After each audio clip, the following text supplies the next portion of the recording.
Sean muy bienvenidos. ¿Preparados para otro viaje a lo desconocido? Antes de comenzar, me encantaría saber desde qué lugar nos están viendo y qué hora marca en su reloj.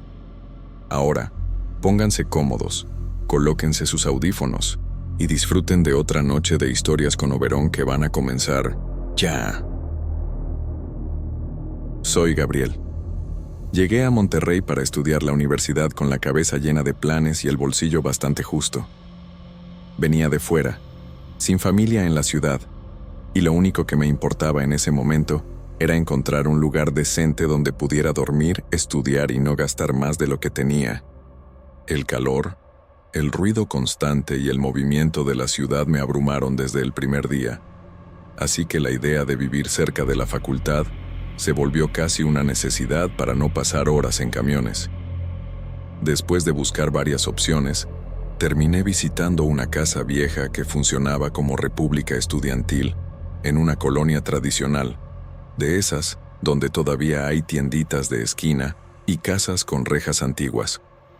Por fuera se veía gastada por los años y el sol, pero por dentro estaba limpia, ordenada y sorprendentemente silenciosa. El ambiente olía a café recalentado y a comida guardada, algo muy normal en una casa compartida. Ahí vivían varios estudiantes: Lucy, siempre seria; Mel, más relajada; Javier, que casi no estaba; Ronan, callado y nocturno; y Laerte, quien se encargaba de la casa y del alquiler. Desde el principio me explicaron las reglas básicas de convivencia y me mostraron los espacios comunes. Todo parecía normal, incluso cómodo para lo que yo necesitaba. Lo que terminó de convencerme fue saber que tendría un cuarto individual, algo que no esperaba encontrar en ese precio y en esa zona. Después de semanas de buscar, tener un espacio solo para mí sonaba como un lujo, así que no lo pensé demasiado. El cuarto estaba al fondo del pasillo, un poco apartado de los demás. Tenía lo indispensable: una cama sencilla, un escritorio viejo, una silla que rechinaba al moverse y un ventilador de techo que parecía haber visto mejores días. Las paredes estaban limpias, aunque con marcas de humedad antigua, y había una sola toma de corriente cerca del escritorio. No era bonito, pero era funcional, y para mí eso bastaba. Mientras lo revisaba, noté que Laerte se mantenía en la puerta, sin entrar del todo. Su actitud era distinta a la que había tenido al mostrarme el resto de la casa. Evitaba quedarse mucho tiempo ahí, hablaba rápido y parecía querer terminar el recorrido cuanto antes. En ese momento no le di demasiada importancia. Pensé que simplemente estaba acostumbrado a ese espacio o que tenía prisa. Esa primera noche, ya instalado, sentí alivio al cerrar la puerta y saber que tendría privacidad. Aún así, había algo difícil de explicar en el ambiente del cuarto, una sensación leve de incomodidad que atribuía al cansancio y a estar en un lugar nuevo. Me acosté convencido de que, con el paso de los días, ese cuarto terminaría sintiéndose como cualquier otro, sin imaginar que sería justo ese espacio el que cambiaría por completo mi experiencia en Monterrey. Los primeros días en la casa transcurrieron con cierta normalidad. Me levantaba temprano para ir a clases, regresaba por la tarde empapado de calor y pasaba las noches encerrado en el cuarto, estudiando o revisando apuntes en el celular. Fue en ese ritmo cotidiano cuando empecé a notar algo raro, al principio tan pequeño que preferí ignorarlo. La batería del teléfono se agotaba mucho más rápido de lo normal, incluso cuando casi no lo usaba. Al comienzo pensé que era culpa mía, del uso constante, de las aplicaciones abiertas o del desgaste natural del aparato. Sin embargo, la diferencia se volvió demasiado evidente. Un celular que normalmente me duraba todo el día, dentro de ese cuarto apenas aguantaba un par de horas. Si lo sacaba a la sala o a la cocina, el consumo volvía a ser normal. Esa inconsistencia me desconcertaba, pero todavía buscaba explicaciones prácticas. Con el paso de las noches, el problema se extendió a otros dispositivos. El reloj digital que usaba para despertar se quedaba sin batería en cuestión de horas, y una pequeña linterna que tenía para emergencias apenas funcionaba dentro del cuarto. Empecé a cargar todo fuera y a entrar solo cuando ya no tenía otra opción. Ese detalle comenzó a incomodarme más de lo que quería aceptar. Mientras estudiaba de noche, algo en el ambiente del cuarto se sentía distinto. El silencio era más pesado que en el resto de la casa, y el aire parecía estancado, aunque el ventilador estuviera encendido. Me costaba concentrarme y tenía la sensación constante de que algo no estaba bien, como si no estuviera completamente solo. Intentaba ignorarlo, diciéndome que era estrés y cansancio acumulado. Hubo noches en las que, sin razón clara, me invadía una ansiedad repentina. Sentía la necesidad de voltear una y otra vez hacia la cama, aún sabiendo que no había nadie ahí. El corazón se me aceleraba y me costaba mantener la calma, algo que no me había pasado antes en otros lugares. No escuchaba ruidos claros, solo una presencia difícil de describir. En una de esas noches, mientras leía con la luz del escritorio encendida, percibí algo por el rabillo del ojo. Sobre la cama, por un segundo, me pareció ver una forma oscura, como si alguien estuviera sentado ahí. No tenía rasgos ni movimiento definido, solo una mancha densa que contrastaba con la pared clara. Cuando volteé de frente, no había absolutamente nada. Ese episodio se repitió en otras ocasiones, siempre de manera breve y siempre cuando estaba concentrado en otra cosa. Nunca lo vi directamente, solo como una sombra que desaparecía en cuanto intentaba enfocarla. Cada vez que ocurría, el celular estaba casi sin batería, como si el cuarto mismo se la estuviera drenando. A partir de entonces, empecé a evitar quedarme ahí más de lo necesario. Dormía inquieto, estudiaba con la puerta entreabierta y salía al menor pretexto. Aunque trataba de mantenerme racional, el miedo empezó a mezclarse con la duda, y por primera vez pensé seriamente que ese cuarto tenía algo que no podía explicarse de forma sencilla. Con el paso de los días, la incomodidad se volvió imposible de ignorar. Dormía poco y mal, y cada noche tenía la sensación de que algo se acumulaba en el ambiente del cuarto, como una tensión que no se liberaba nunca. Para tranquilizarme, intenté buscar explicaciones prácticas y decidí registrar lo que pasaba. Empecé a dejar el celular grabando audio durante la noche, con la idea de comprobar si había ruidos eléctricos, interferencias o cualquier cosa que justificara lo que sentía. Las primeras grabaciones no parecían tener nada fuera de lo común. Se escuchaba mi respiración, el ventilador girando y algunos ruidos lejanos de la casa. Aún así, la batería siempre se agotaba antes de que terminara la noche. Un par de días después, al revisar con más atención, noté algo que me hizo detener el audio de golpe. Entre los silencios aparecían sonidos que no recordaba haber hecho, como murmullos bajos y respiraciones que parecían demasiado cerca del micrófono. Volví a escuchar los audios varias veces, tratando de convencerme de que eran distorsiones o mi propia voz mal grabada. A pesar de eso, había momentos en los que los sonidos parecían responderse entre sí, como si no provinieran de una sola fuente. Lo más inquietante era no tener ningún recuerdo de haber hablado o emitido esos sonidos durante la noche. Esa duda empezó a afectarme más que las sombras. Durante el día, fuera del cuarto, me sentía un poco más tranquilo, pero la inquietud no desaparecía del todo. Cada vez que regresaba y cerraba la puerta, el ambiente se volvía pesado otra vez. Empecé a sentir vergüenza de mis propios pensamientos, cuestionándome si el estrés me estaba jugando una mala pasada o si realmente había algo que no entendía. Finalmente, decidí comentar la situación con Laerte.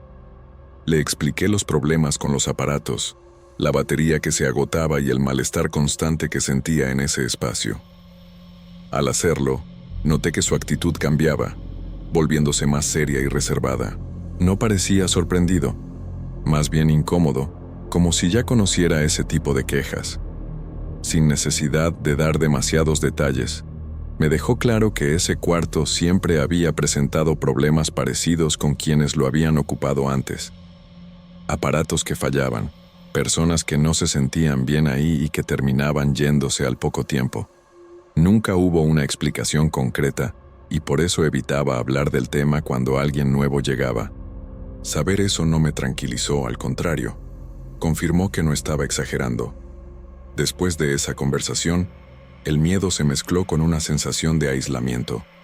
Nadie más en la casa parecía afectado, y el problema se limitaba únicamente a ese cuarto. Me sentí atrapado entre la necesidad de quedarme por cuestiones económicas y la urgencia de salir de ahí para proteger mi tranquilidad. Las noches siguientes fueron las más difíciles. Dormía con sobresaltos, despertando sin razón clara y revisando el celular casi descargado una y otra vez. Cada sombra, cada silencio prolongado, me hacía pensar en los audios que había grabado. Fue entonces cuando entendí que, aunque no pudiera explicar lo que pasaba, quedarme en ese cuarto ya no era una opción viable para mí. Tomar la decisión de dejar ese cuarto no fue inmediato, pero sí inevitable. Cada noche ahí dentro me dejaba más cansado y más tenso, y empecé a notar que incluso durante el día me costaba concentrarme. Sin hacer demasiado ruido, comencé a buscar otro lugar donde vivir, convencido de que seguir ahí solo empeoraría mi estado emocional. Cuando finalmente avisé que me iría, nadie intentó convencerme de lo contrario. El día que saqué mis cosas del cuarto sentí una mezcla extraña de alivio y nerviosismo. El espacio se veía igual que siempre, vacío, silencioso, sin ninguna señal clara de todo lo que me había hecho sentir. Aún así, mientras guardaba mis pertenencias, tenía la sensación constante de estar siendo observado, una presión en la espalda que no desaparecía hasta que salí y cerré la puerta por última vez. Me mudé a otra república, más pequeña y menos antigua, también cerca de la facultad. El cambio me ayudó a dormir mejor y a recuperar algo de tranquilidad. Sin embargo, el celular nunca volvió a funcionar como antes. La batería seguía fallando de manera irregular, incluso después de cambiar cargadores y revisar configuraciones. Era como si el daño ya estuviera hecho. Con el tiempo, terminé comprando otro teléfono y guardé el viejo en un cajón, sin una razón clara para no tirarlo. Cada vez que lo veía, recordaba esas noches en Monterrey, el silencio pesado del cuarto y los audios que preferí no volver a escuchar. Nunca encontré una explicación técnica que justificara todo lo que pasó. A pesar de haber dejado la casa, algunas sensaciones no se fueron del todo.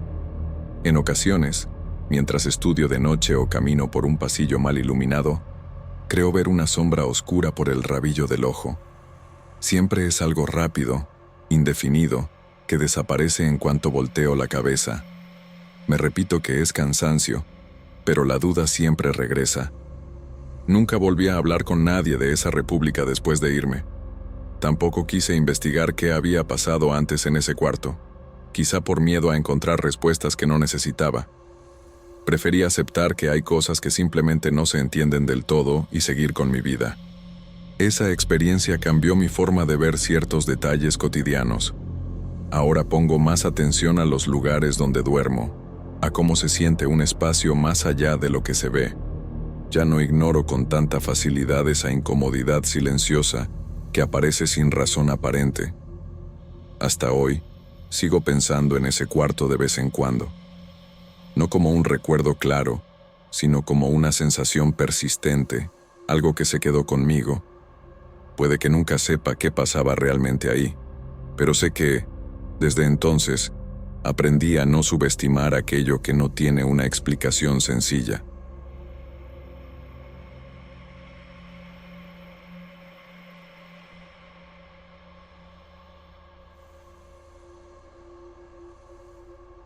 Mi nombre es Vinicius. Crecí en una calle común de Monterrey, de esas donde las casas están pegadas unas a otras y las tardes se llenan del eco de televisiones encendidas y del olor a comida recién hecha. Tenía 12 años entonces y vivía con mis padres y mis 2 hermanos menores. Después de la escuela, dejaba la mochila en cualquier rincón, me cambiaba rápido y salía a la calle con la pelota bajo el brazo. Jugar fútbol era parte de la rutina, algo tan normal como hacer la tarea o cenar en familia. Casi todos los días, al bajar el sol, me reunía con 3 amigos de la cuadra. Usábamos sandalias viejas como porterías y el asfalto era nuestra cancha. A veces había carros pasando, pero ya sabíamos cuándo detener el juego y cuándo volver a empezar.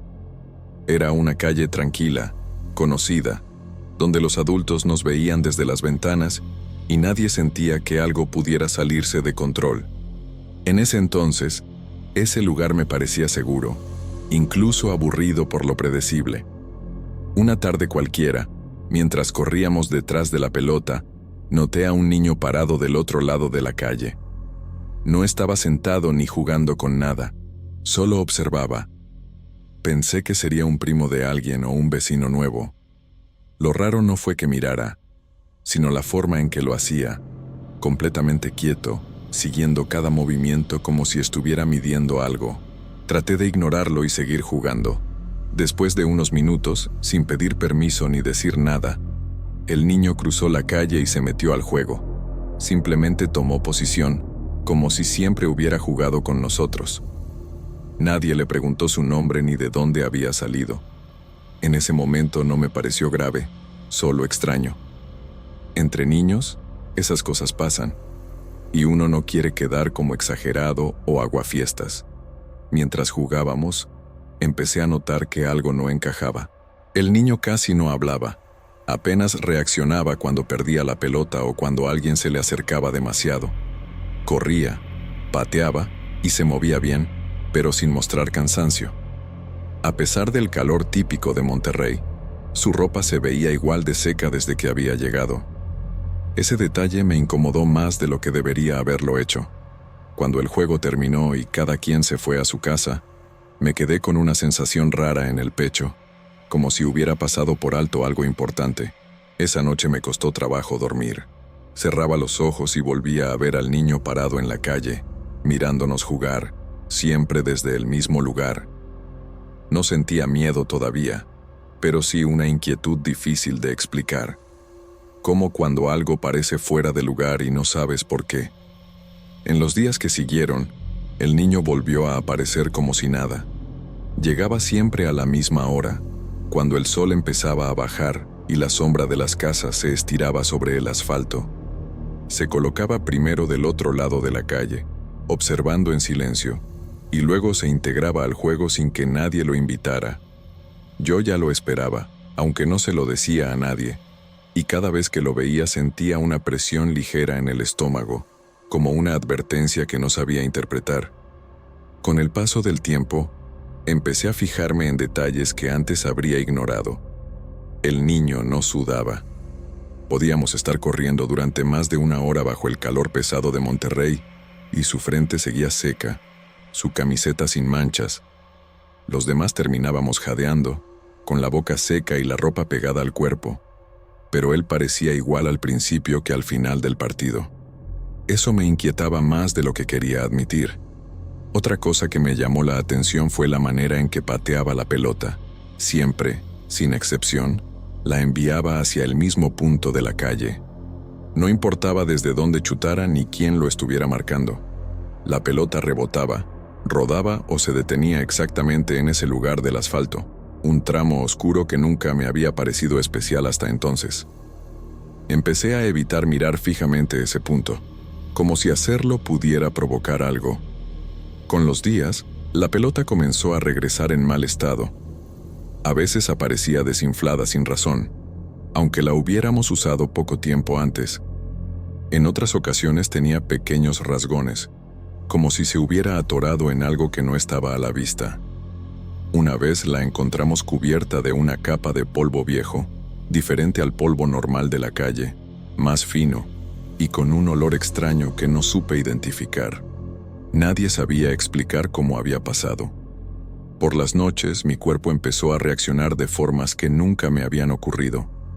Me despertaba empapado en sudor frío, con fiebre leve y el corazón acelerado. Al día siguiente me sentía cansado, como si no hubiera dormido nada.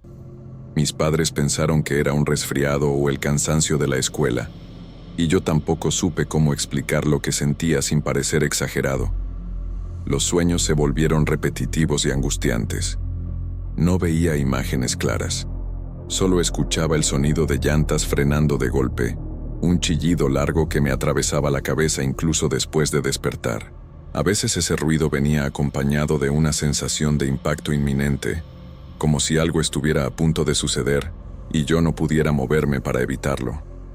Me despertaba con el pecho apretado y la garganta seca.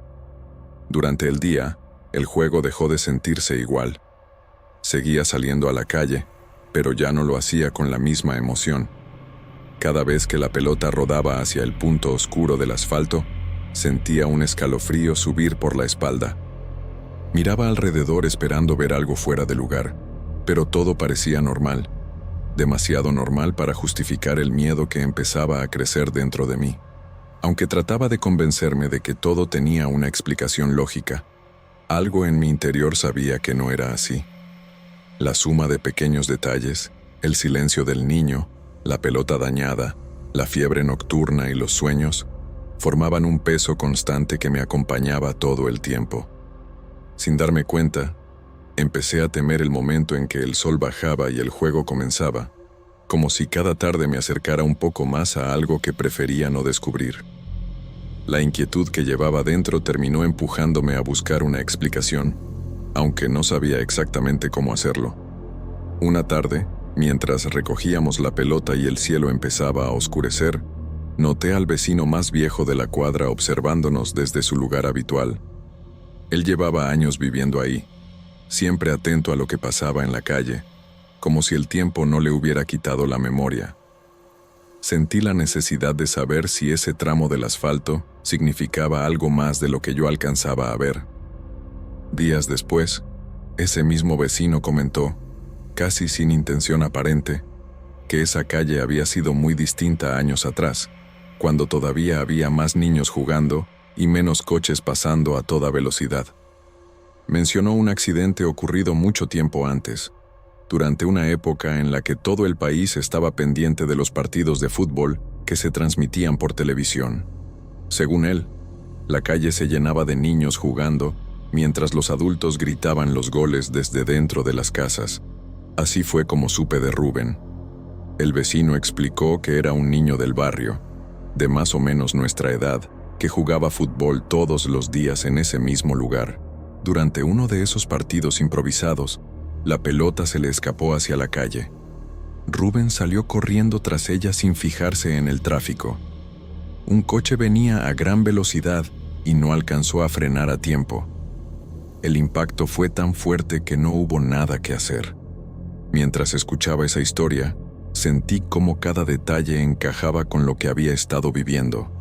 El punto exacto del asfalto, el sonido de los frenos en mis sueños, la forma en que la pelota siempre terminaba ahí.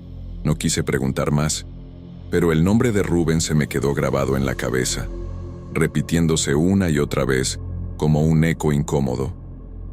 Esa noche casi no dormí. Pensaba en la edad que tendría Rubén cuando murió y en la edad que yo tenía ahora. Me preguntaba cuántas veces habíamos jugado exactamente en el mismo lugar sin saberlo. La fiebre volvió, y el ruido de las llantas frenando regresó a mis sueños, más fuerte que antes, como si algo insistiera en que ya era momento de entender. Al día siguiente, volví a la calle con una mezcla de miedo y necesidad. El niño apareció como siempre, primero del otro lado, luego dentro del juego. Mi cuerpo estaba tenso, atento a cada uno de sus movimientos.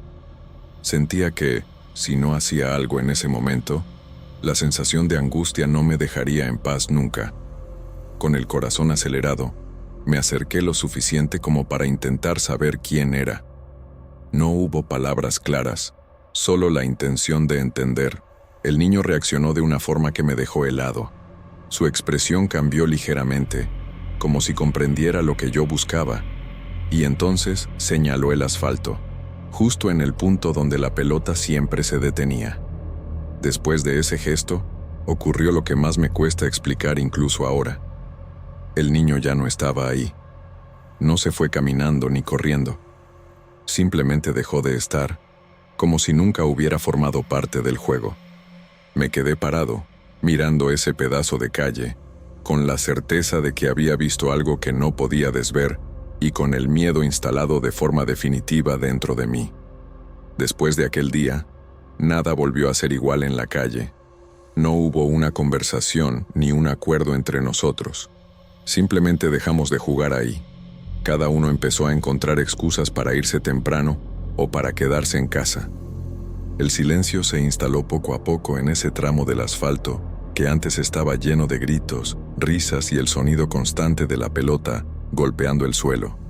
Con el paso de las semanas, el niño dejó de aparecer, pero la sensación de incomodidad no se fue con él. A veces pasaba por la calle y sentía que el aire era más pesado justo en ese punto, como si algo se hubiera quedado atrapado ahí. Evitaba mirar al suelo, pero sabía exactamente dónde estaba el lugar que señalaba todo lo que había ocurrido.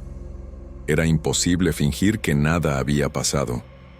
Mis noches tardaron mucho en volver a ser normales. La fiebre desapareció, pero los recuerdos no. Durante meses me desperté sobresaltado, con el eco de los frenos resonando en mi cabeza. En la oscuridad de mi cuarto, me costaba recordar que ya no era ese niño jugando en la calle, sino alguien que había visto algo que no encajaba con la idea sencilla que tenía del mundo. El barrio siguió cambiando con los años. Algunas familias se mudaron, otras llegaron. El asfalto fue reparado más de una vez, y las marcas del pasado desaparecieron a simple vista. Aún así, el punto exacto donde todo ocurrió siempre me pareció distinto, como si el tiempo no terminara de pasar por ahí. Cada vez que lo veía, sentía el mismo nudo en el estómago. Hoy tengo 23 años y ya no vivo en esa casa, pero sigo evitando esa calle cuando cae la noche. Si por alguna razón tengo que pasar cerca, camino rápido y mantengo la vista al frente. No es miedo en el sentido clásico, es más bien una sensación de respeto, como si supiera que no todas las historias terminan cuando creemos que lo hacen. En algunas noches tranquilas, cuando el ruido de la ciudad baja y el silencio se vuelve más notorio, todavía me parece escuchar una pelota rebotando sola. El sonido es seco, constante, siempre en el mismo punto. Me quedo inmóvil unos segundos, tratando de convencerme de que es solo mi imaginación, aunque en el fondo sé que no siempre lo es. Nunca volví a ver al niño, ni supe más de Rubén, fuera de lo que ya me habían contado. Tampoco quise investigar más. Hay cosas que uno entiende lo suficiente como para saber que no conviene seguir hurgando. Aprendí que algunos lugares guardan recuerdos que no se dejan borrar tan fácilmente. Cada vez que pienso en aquellos días, recuerdo lo simple que era todo antes de que empezaran a aparecer las señales. Una calle común, un grupo de niños jugando fútbol, una pelota rodando sin importancia. A veces me pregunto cuántas historias parecidas existen en otras calles, esperando a que alguien preste atención al lugar donde la pelota siempre vuelve a caer.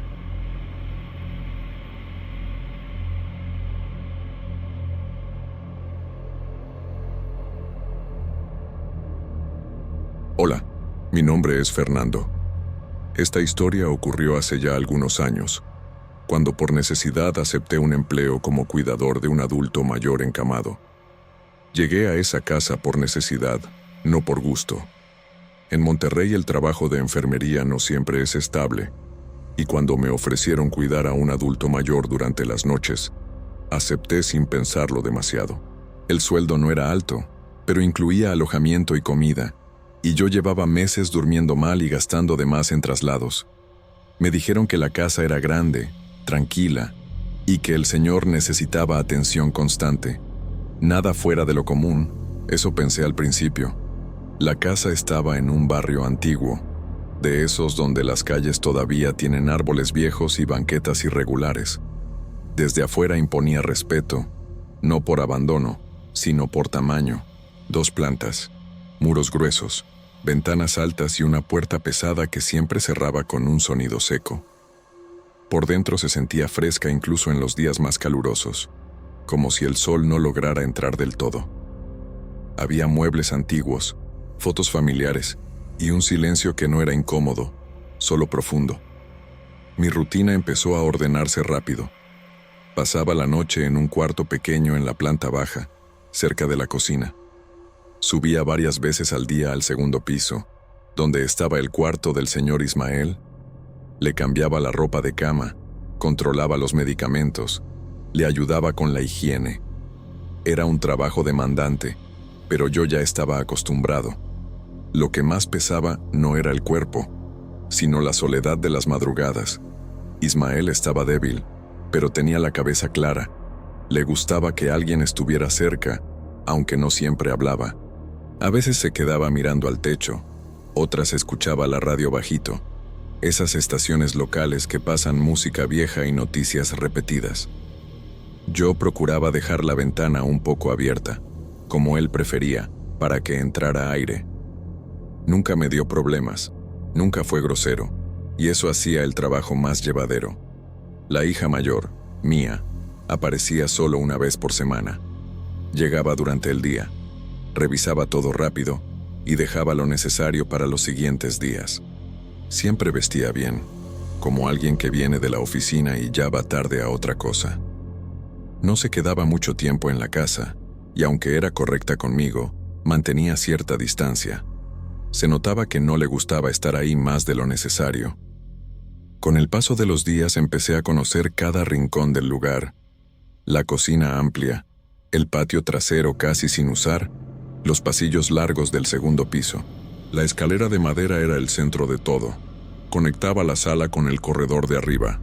Era antigua, firme, bien cuidada, y yo la subía y bajaba muchas veces al día sin prestarle atención. Para mí era solo parte del trabajo, como cualquier otra cosa. El cansancio era constante pero normal. Dormía a ratos, comía cuando podía, y me mantenía despierto a base de café cargado. Por las noches, cuando todo estaba en calma, la casa parecía detenida en el tiempo. No había ruidos extraños, solo los típicos de una casa vieja, el crujir lejano de la madera, el sonido del refrigerador, el viento golpeando alguna ventana. Durante esas primeras semanas no sentí miedo ni inquietud real. Pensaba que había tenido suerte con ese empleo, que aunque pesado, era estable. La casa era grande, sí, pero ordenada. Ismael era tranquilo, Mía cumplía. Todo parecía normal. Si algo iba a cambiar, todavía no tenía forma de saberlo. Con el paso de los días empecé a notar detalles que al principio me parecieron insignificantes. La escalera, por ejemplo, siempre había estado ahí, sólida y vieja, pero hubo algo que empezó a llamarme la atención sin que yo pudiera explicar por qué. Cada vez que subía al segundo piso, la madera crujía bajo mis pies de una forma muy particular, casi puntual, como si reaccionara solo a mi peso. No era un sonido fuerte, más bien seco y repetido. Lo extraño era que ese ruido nunca aparecía cuando bajaba. Podía descender cargando cosas, caminando rápido o despacio, y la escalera permanecía en silencio. Al subir, en cambio, el crujido regresaba, siempre en los mismos escalones. Intenté convencerme de que era una cuestión de ángulo, de presión, de años acumulados en la madera. Aún así, no dejaba de parecerme raro. Con el tiempo, el sonido empezó a cambiar. Ya no era solo el crujir normal de una escalera vieja. A veces se escuchaba como si hubiera otro paso detrás del mío, un poco más ligero, desfasado por apenas un segundo. Subía un escalón y el ruido se repetía abajo, imitándome.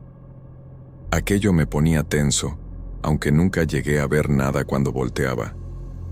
Probé subir más despacio, casi deteniéndome en cada escalón. El sonido hacía lo mismo. Si aceleraba, también parecía seguirme. No era un eco ni una vibración general de la casa. Era algo puntual, localizado justo detrás de mí. Me decía que era sugestión, que trabajar de noche en una casa grande podía jugarle trucos a cualquiera. A partir de ahí, empecé a subir la escalera con cierta incomodidad. No miedo, todavía no, pero sí una sensación extraña en la nuca, como cuando uno siente que lo observan. La casa seguía igual, tranquila, y el señor Ismael no mostraba ningún cambio. Todo ocurría solo en ese tramo entre la planta baja y el segundo piso. Una tarde, mientras lo atendía, Ismael se puso más conversador de lo habitual. Sin que yo preguntara nada, comenzó a recordar tiempos pasados, cuando la casa estaba llena. Mencionó que su único nieto había vivido ahí por un tiempo y que había muerto dentro de esa misma casa. Contó que fue un accidente, algo pequeño que el niño se llevó a la boca y que nadie alcanzó a evitar. Escuchar eso me dejó frío. Ismael hablaba con tristeza, pero sin dramatismo, como alguien que ya cargaba ese recuerdo desde hacía muchos años. Dijo que todo había pasado rápido, en una tarde cualquiera, y que después de eso, la casa nunca volvió a sentirse igual. Yo asentí, sin saber qué decir, tratando de mantener la compostura profesional. Desde ese día, cada vez que subía la escalera, la historia del niño regresaba a mi cabeza. El sonido detrás de mí ya no parecía solo madera vieja. Empecé a pensar en pasos más pequeños, en alguien que subía conmigo sin que yo pudiera verlo.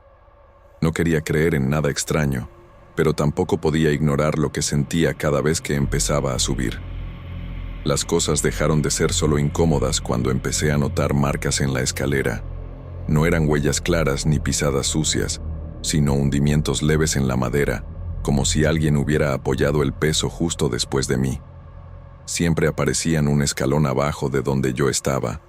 Subía con cuidado, me detenía un segundo, y al mirar hacia atrás ahí estaban, sutiles, imposibles de ignorar. Al principio pensé que podía ser mi imaginación, cansancio acumulado, falta de sueño, pero esas marcas no estaban antes de subir. Las veía formarse mientras avanzaba, como si alguien invisible me siguiera manteniendo siempre la misma distancia. Ese detalle me descomponía más que cualquier ruido, porque ya no era solo un sonido, era una señal física. Los ruidos también cambiaron. Ya no se limitaban al crujido de la madera. Empecé a escuchar risas apagadas, cortas, sin dirección clara. No venían de arriba ni de abajo, sino de los lados, como si rebotaran en las paredes.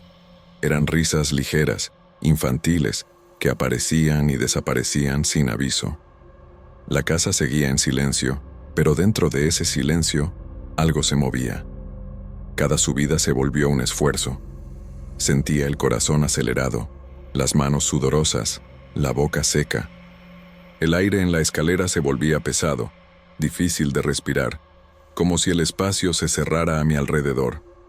A veces tenía que apoyarme en el barandal para no perder el equilibrio, aunque no hubiera razón física para hacerlo. Una noche el malestar fue más fuerte que otras veces. Al llegar a la mitad de la escalera, el mareo me golpeó de repente. Las risas se escuchaban desde varios puntos al mismo tiempo, y los crujidos ya no seguían mis pasos, sino que parecían rodearme. Sentí náuseas y un frío intenso en la espalda, como si alguien estuviera muy cerca. No pude seguir subiendo ni bajar. Me senté en un escalón, respirando como podía, con la sensación de que algo se movía a mi alrededor. Al mirar hacia atrás, volví a ver las marcas, siempre un escalón más abajo, como si ese lugar nunca fuera alcanzable. Era una presencia que no se mostraba, pero que se hacía notar con insistencia. En ese momento entendí que no era la casa lo que reaccionaba, sino yo. Algo respondía a mi movimiento, a mi decisión de subir. No sentí un miedo explosivo, sino uno más profundo, infantil, de esos que paralizan y nublan la cabeza.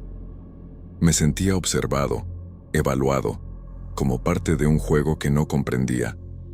Cuando logré levantarme y llegar al segundo piso, lo hice sin voltear atrás. Sabía que si miraba, no vería nada, pero también sabía que eso no significaba que estuviera solo. Desde esa noche, la escalera dejó de ser un simple trayecto y se convirtió en el lugar donde todo parecía perder sentido. Después de esa noche intenté seguir con el trabajo como si nada hubiera pasado. Me repetía que necesitaba el dinero, que no podía irme así sin más. Aún así, cada vez que me acercaba a la escalera sentía una tensión inmediata en el cuerpo, como si algo dentro de mí supiera que no debía subir. Procuraba hacerlo rápido, sin pensar, pero la sensación nunca desaparecía del todo. Los días siguientes fueron una acumulación de pequeños episodios que me desgastaron. El crujido volvió, las risas regresaban de vez en cuando, y las marcas seguían apareciendo detrás de mí. Ya no intentaba explicarlo. Simplemente subía con la vista fija al frente, evitando detenerme, evitando escuchar. El cansancio emocional empezó a ser tan fuerte como el físico. La caída ocurrió una madrugada cualquiera. No hubo un tropiezo claro ni un resbalón evidente. Estaba subiendo con cuidado cuando sentí un empujón seco en la espalda. No fue una sensación vaga ni una pérdida de equilibrio. Fueron manos pequeñas presionando con fuerza suficiente para hacerme perder el paso. En ese instante supe que no había sido un accidente. Rodé por varios escalones antes de quedar tirado en el suelo de la planta baja. El dolor tardó en llegar, como si el cuerpo necesitara unos segundos para reaccionar. Cuando intenté moverme, sentí punzadas en la espalda y en las piernas. Permanecí ahí un momento, mirando el techo, con la certeza de que algo había decidido que ya no quería verme subir. Al día siguiente pedí la renuncia. No di explicaciones detalladas. Dije que no me sentía bien, que había tenido un accidente, que no podía continuar. Mía aceptó sin hacer demasiadas preguntas, como si esa salida repentina no le sorprendiera del todo.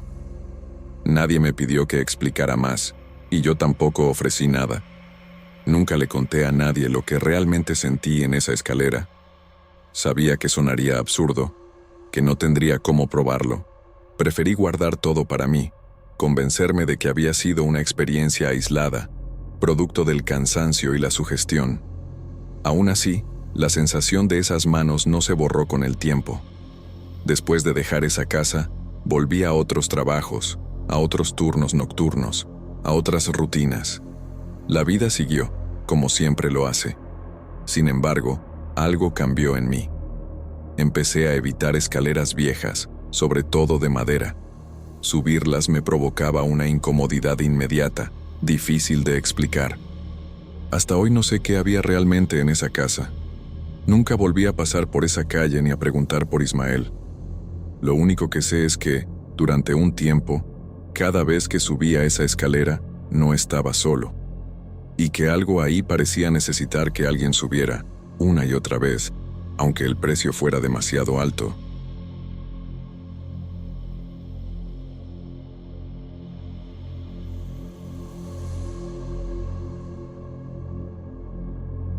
Hola, soy Rafaela. El departamento donde crecí en Monterrey era funcional, sin nada especial, de esos lugares pensados más para resistir el calor que para ser acogedores. El ruido constante de los carros entrando y saliendo de la avenida cercana nunca desaparecía del todo, ni siquiera de madrugada. Yo tenía 17 años y compartía el cuarto con mi hermana menor, Leonara, porque así había sido siempre, y porque a mis padres les parecía lo más práctico. En ese entonces, nada me parecía extraño en esa rutina. Compartir el cuarto implicaba convivir con pequeños hábitos que solo se notan por la noche. El ventilador de techo girando lento, el aire tibio que nunca terminaba de refrescar, la luz del pasillo entrando por debajo de la puerta. Leonara dormía del lado de la ventana y yo del lado del closet. A veces se movía mucho mientras dormía, pero seguía siendo una niña tranquila, callada, más observadora que habladora. Yo estaba acostumbrada a cuidarla en silencio, como si ese papel me hubiera sido asignado sin que nadie lo dijera en voz alta. Mis padres pasaban la mayor parte del tiempo fuera. Mi papá, Martín, trabajaba como médico geriatra y siempre llegaba cansado, con la mente aún atrapada en hospitales y pacientes. Mi mamá, Silvia, salía temprano rumbo a la oficina de contabilidad, donde era asistente administrativa, y regresaba cuando ya anochecía.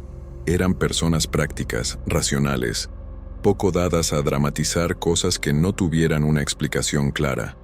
Por eso, muchas conversaciones importantes nunca se daban realmente en casa. Todo empezó de manera discreta, casi irrelevante. Leonara comenzó a mencionar a una niña de su escuela que le causaba incomodidad. No lo hacía con miedo, sino con una especie de rechazo difícil de explicar. Decía que siempre vestía de negro, que no jugaba con nadie y que la miraba demasiado. Yo interpreté eso como uno de esos conflictos infantiles que cambian de una semana a otra y no le di mayor importancia. Con el paso de los días, la forma en que hablaba de esa niña cambió. Leonara empezó a mostrarse inquieta antes de dormir. Tardaba más en acomodarse en la cama y pedía que dejara encendida la lámpara pequeña del buró. Comentaba que esa niña le decía cosas que no le gustaban, cosas malas, cosas que ella no quería hacer. No entraba en detalles, pero su manera de decirlo me dejaba una sensación incómoda en el pecho. Yo intenté tranquilizarla de la única forma que sabía, minimizando la situación y recordándole que en la escuela siempre había niños raros. Aún así, empecé a notar que su actitud durante el día también cambiaba. Se volvía más callada, evitaba quedarse sola en el cuarto y se aferraba a mí cuando mis padres no estaban. Nada de eso parecía lo suficientemente grave como para alarmar a los adultos. Cuando el tema llegó a mis padres, lo tomaron como parte de la imaginación infantil o algún tipo de problema social común. Mi papá pensaba que se trataba de una etapa, algo que se resolvería solo. Mi mamá prefería no darle demasiada importancia para no alimentar miedos innecesarios. La vida siguió su curso, con horarios apretados y cenas rápidas frente al televisor. Aún así, por las noches empecé a sentir que el cuarto ya no era el mismo. No podía explicar por qué, pero el ambiente se sentía más pesado, como si el aire no circulara bien incluso con el ventilador encendido.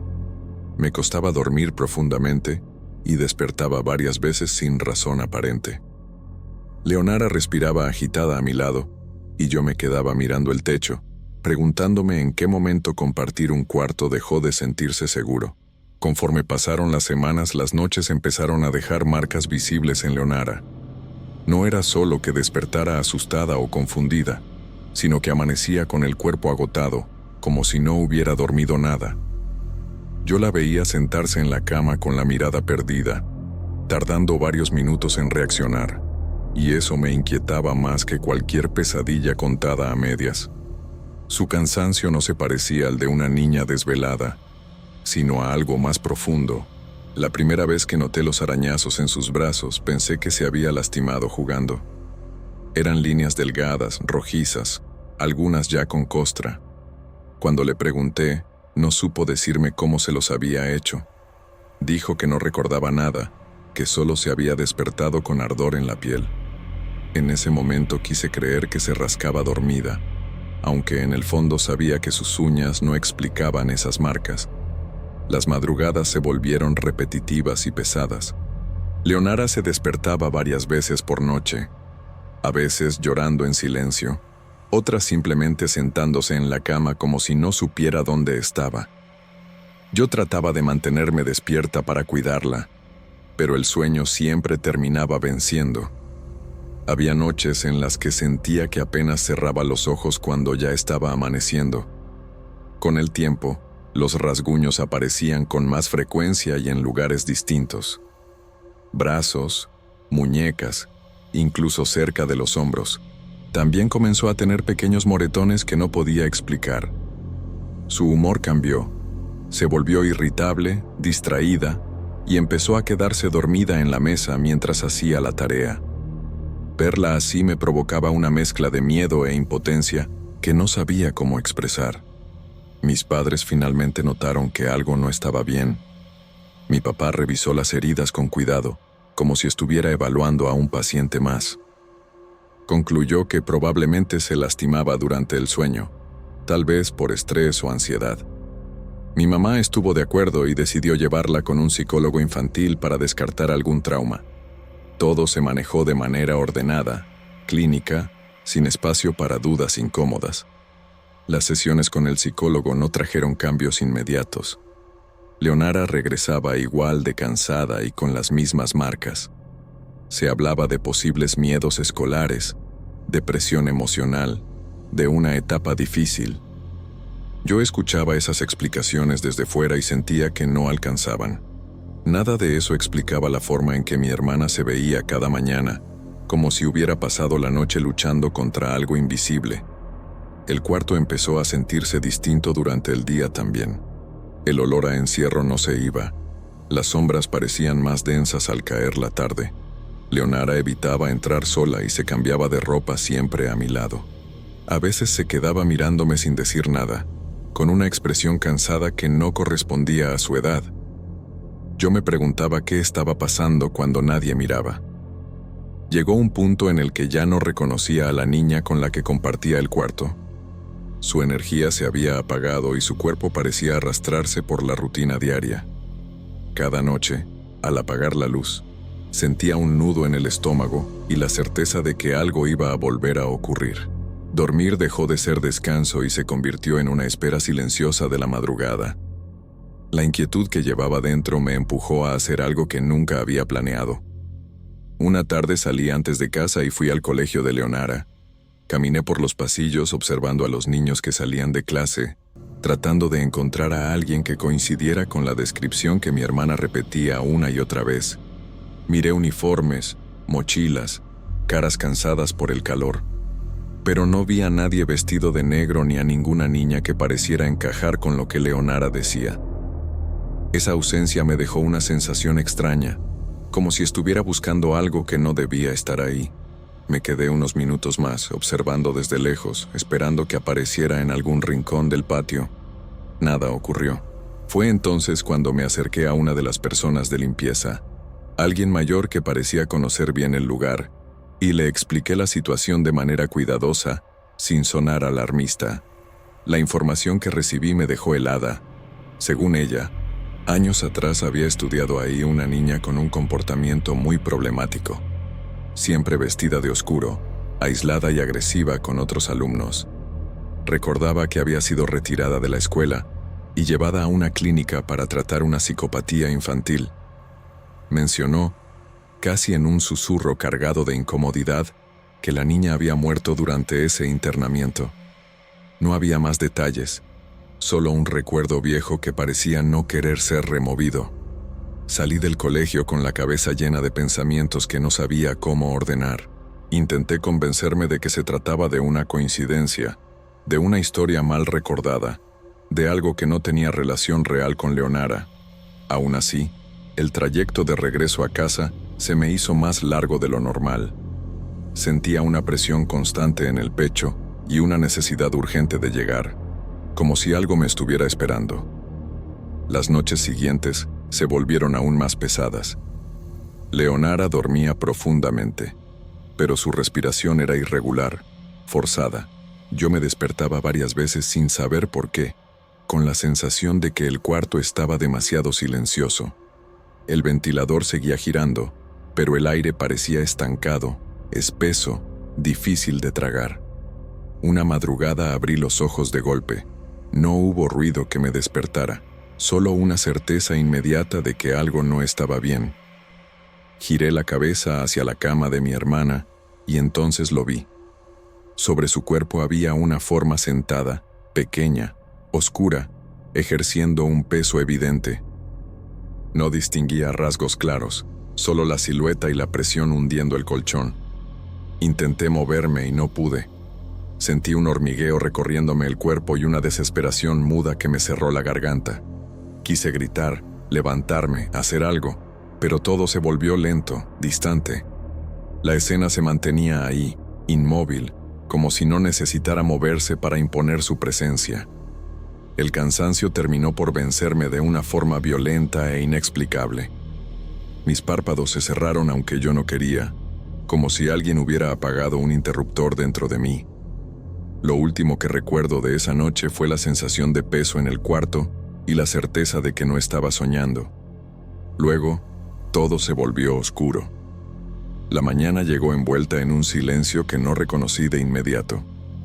No había movimientos, ni el sonido habitual de Leonara acomodándose en la cama, ni su respiración agitada. Abrí los ojos con una sensación de alarma que me atravesó el cuerpo antes de poder pensar con claridad.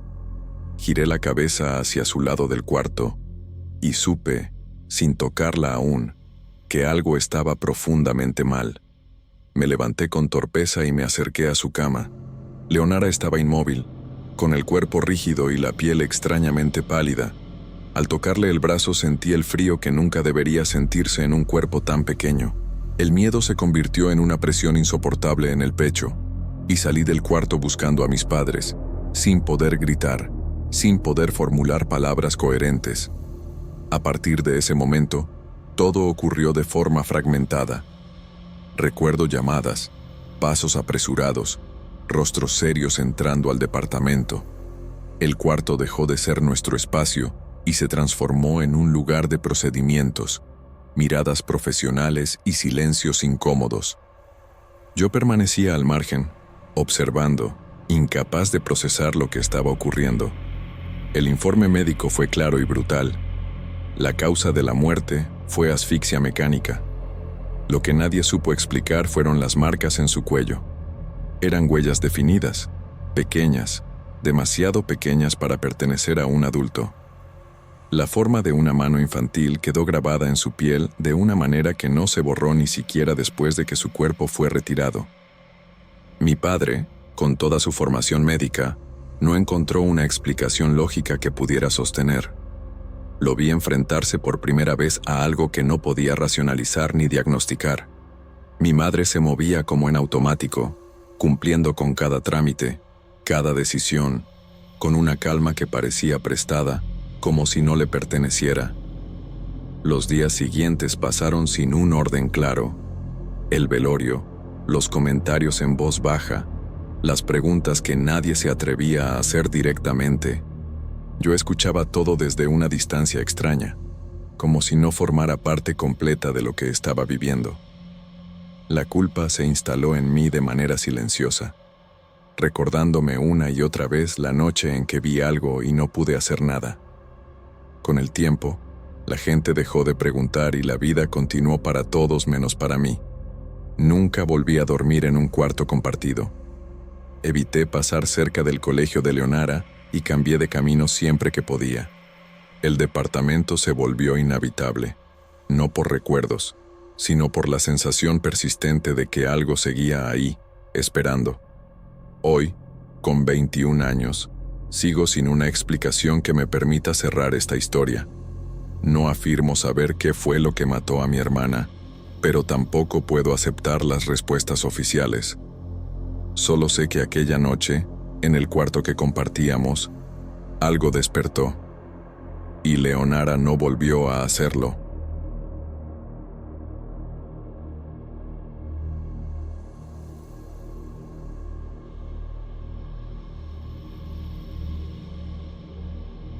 Mi nombre es Marta.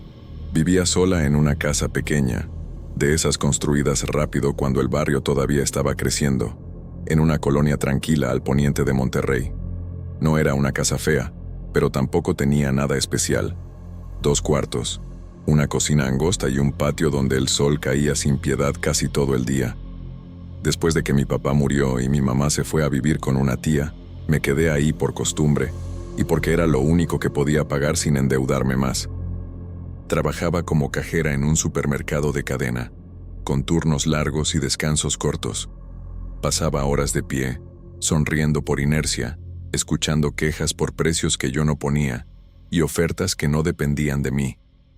Al volver a casa, lo único que quería era silencio y algo sencillo de comer.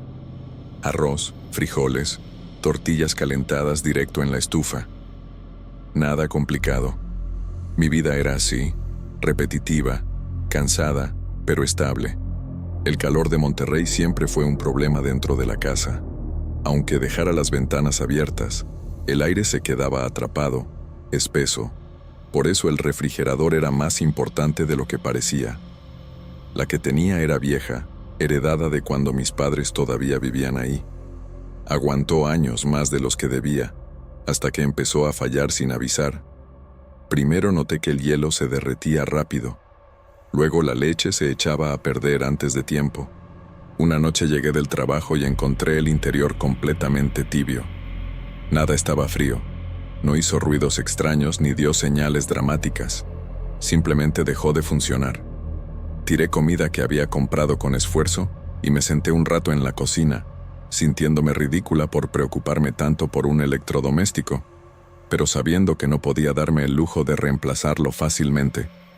Durante unos días intenté arreglármela sin refrigerador. Compraba solo lo necesario, cocinaba porciones pequeñas, improvisaba. El calor hacía todo más difícil y el dinero no alcanzaba. Me daba vergüenza admitirlo, incluso conmigo misma, pero estaba apretada. Así fue como empecé a buscar una usada, algo que al menos funcionara mientras salía del apuro. Encontré una tienda de segunda mano en una avenida transitada, de esas que siempre parecen llenas de cosas viejas que aún prometen servir. El refrigerador no era bonito, pero estaba limpio por dentro y no olía mal. El precio era lo único que realmente podía pagar. Pensé que no necesitaba más que eso, que enfriara y me permitiera volver a una rutina normal.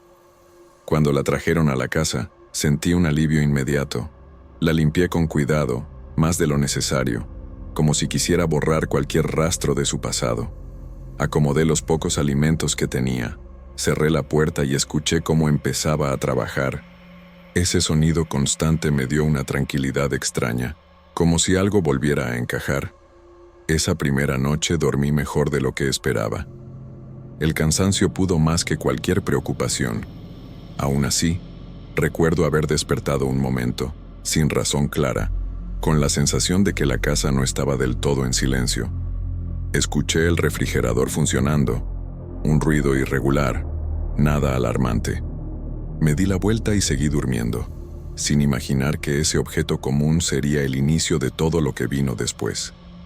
Los primeros días pensé que todo estaba en mi cabeza. El calor seguía siendo intenso, y me repetía que era normal que la comida no durara tanto, aunque el refrigerador fuera nueva para mí. Aún así, algo no cuadraba.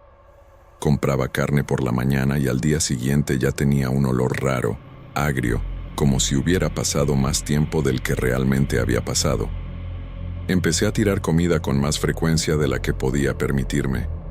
Abrí el refrigerador con cuidado, casi conteniendo la respiración, esperando no encontrarme con ese olor pesado que ya comenzaba a reconocer. Lo peor no era solo que las cosas se echaran a perder, sino la sensación de estar fallando en algo básico, como si no supiera cuidar ni lo poco que tenía. Una tarde, al abrir el refrigerador para sacar algo rápido de comer, me encontré con un rastro oscuro extendido sobre una de las repisas. No era una mancha seca ni algo claramente identificable. Tenía una textura espesa, brillante, como si hubiera escurrido lentamente. Mi primera reacción fue pensar que algún paquete de carne había soltado jugo, aunque estaba casi segura de no haber guardado nada crudo ahí. Aún así, revisé todo con cuidado. Saqué los recipientes, limpié uno por uno y pasé el trapo varias veces con detergente, insistiendo más de lo necesario. El olor tardó en desaparecer y cuando por fin cerré la puerta, seguía presente en el ambiente, flotando en la cocina de una forma incómoda, difícil de ignorar. Al día siguiente, apenas me levanté, fui directo a revisar. El líquido había vuelto a aparecer, esta vez más abajo, acumulado cerca del fondo del refrigerador, como si hubiera descendido durante la noche. Me agaché para limpiarlo y, en cuanto me acerqué, sentí náuseas. Ya no podía engañarme pensando que era simple suciedad. El olor era distinto, más pesado, viejo, como carne olvidada durante días en un lugar cerrado. Me quedé un momento ahí en cuclillas, tratando de entender de dónde podía salir algo así, revisando mentalmente todo lo que había guardado. Empecé a pensar que quizá el problema estaba dentro del refrigerador, en alguna parte que yo no podía ver. Tal vez una fuga interna, algún residuo atrapado desde antes de que yo lo comprara. Esa idea me inquietó más de lo que quería admitir, porque significaba que, por más que limpiara, no tenía control real sobre lo que estaba pasando. Por eso decidí pedirle ayuda a un vecino de la colonia que siempre se ofrecía a arreglar cosas. Llegó, revisó con calma el motor, ajustó la temperatura, se quedó escuchando el sonido del aparato como si buscara algo fuera de lugar. Después de un rato dijo que todo estaba en orden, que el refrigerador enfriaba bien, incluso más de lo normal para uno usado. Su conclusión me dejó descolocada. Sentí una mezcla de confusión y vergüenza, como si estuviera armando un problema donde no lo había. aunque en el fondo sabía que lo que yo veía y olía no era normal.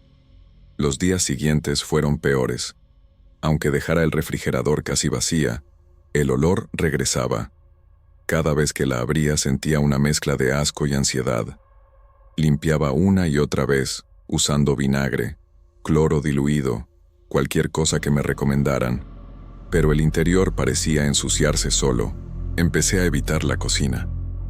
Comía afuera o cosas secas que no necesitaban refrigeración. Por las noches, cuando todo estaba en silencio, el olor parecía más fuerte, como si se concentrara en el aire. Me costaba dormir, no por miedo todavía, sino por una incomodidad constante que no sabía explicar. Lo más inquietante fue darme cuenta de que, aún después de dejarla completamente vacía, seguían apareciendo manchas en el fondo. Me quedaba parada frente al refrigerador abierto, tratando de entender cómo era posible. No encontraba una explicación lógica, y esa falta de respuestas empezó a pesarme más que el problema mismo.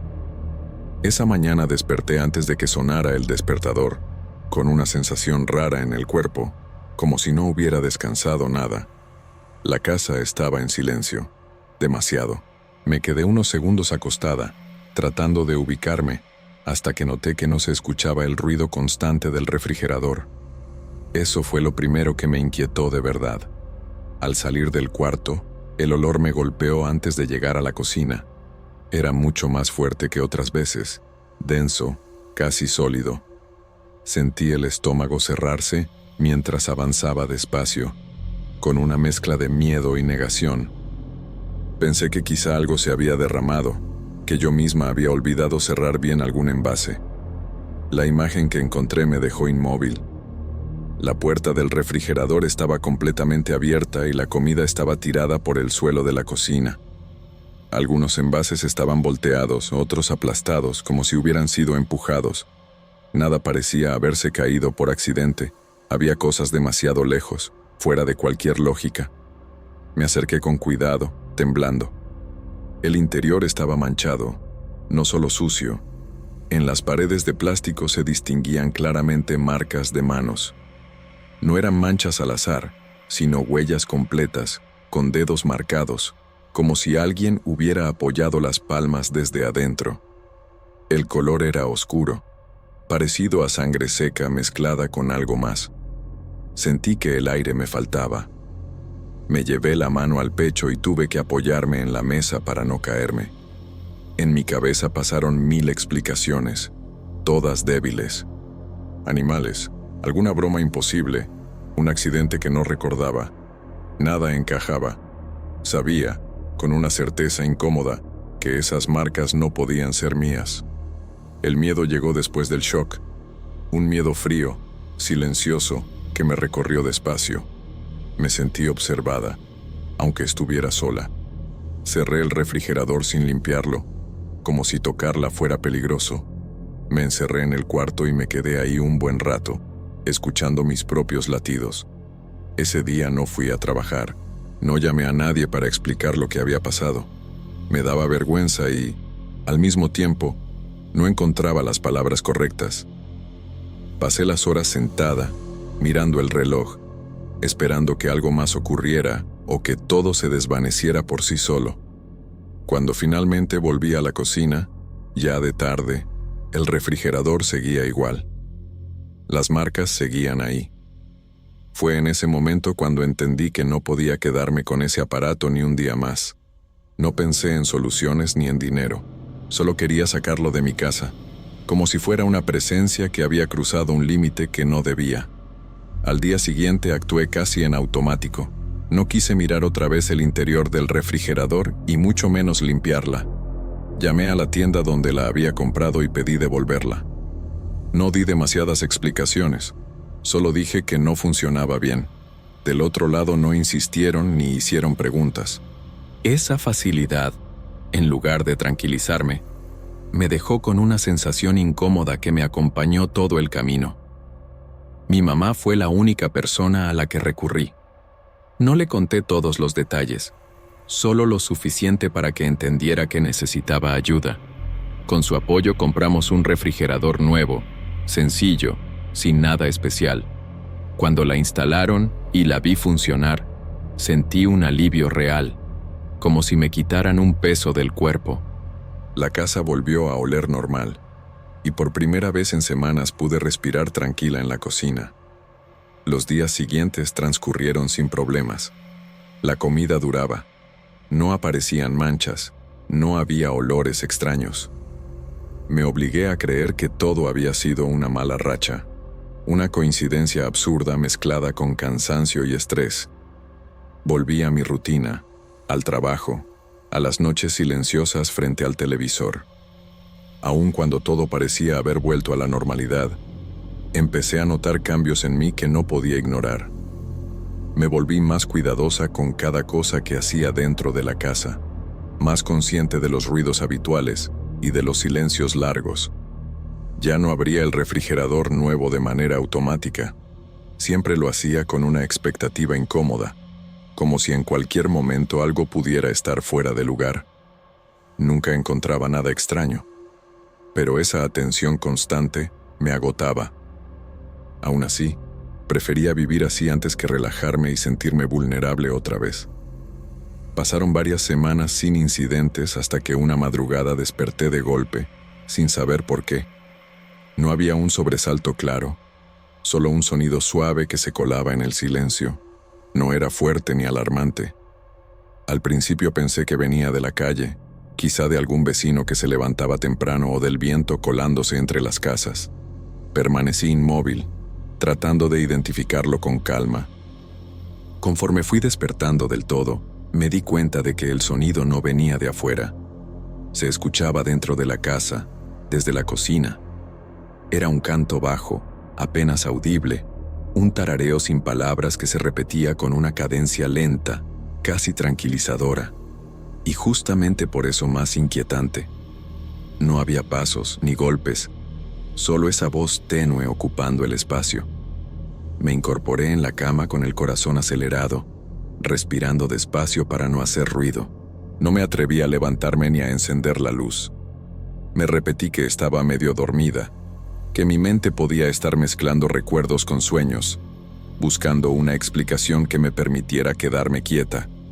El sonido se fue apagando poco a poco, sin detenerse de golpe, hasta desaparecer por completo, como si nunca hubiera estado ahí.